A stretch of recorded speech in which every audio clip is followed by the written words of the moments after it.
This is Scott Becker with the Becker Business Minute Podcast, the Becker Private Equity Podcast. There's a story that ran on Gen Z workers, the Gen Z workforce, and this ran in Becker's Healthcare, but it's really a story about a discussion given at the World Economic Forum about how Gen Z workers, and everybody's very familiar with all the mental health challenges of remote work, but this was a story about how much flexibility Gen Z has had in the workforce, this newest generation. And the concept of this article, this opinion piece, was that essentially Gen Z workers, it's time to now knuckle down. That in some ways they've had it hard and sometimes they've had it easy. Easy in that the workforce has offered tremendous flexibility, a lot of remote work, and there's been an ability to do a lot of job hopping because companies have all been short on workers.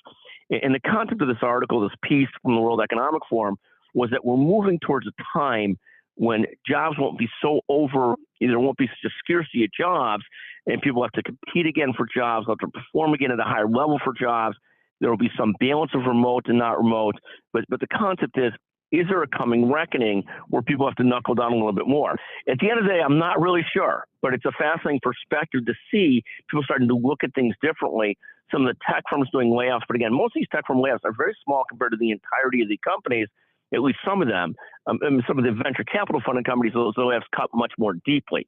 But we'll see what happens with Gen Z. If this is really true, that there's going to be a reckoning in the workforce, we need to knuckle down. We'll see. In any event, a fascinating piece coming out of the World Economic Forum. Thank you for listening to the Becker Business Podcast, the Becker Private Equity Podcast.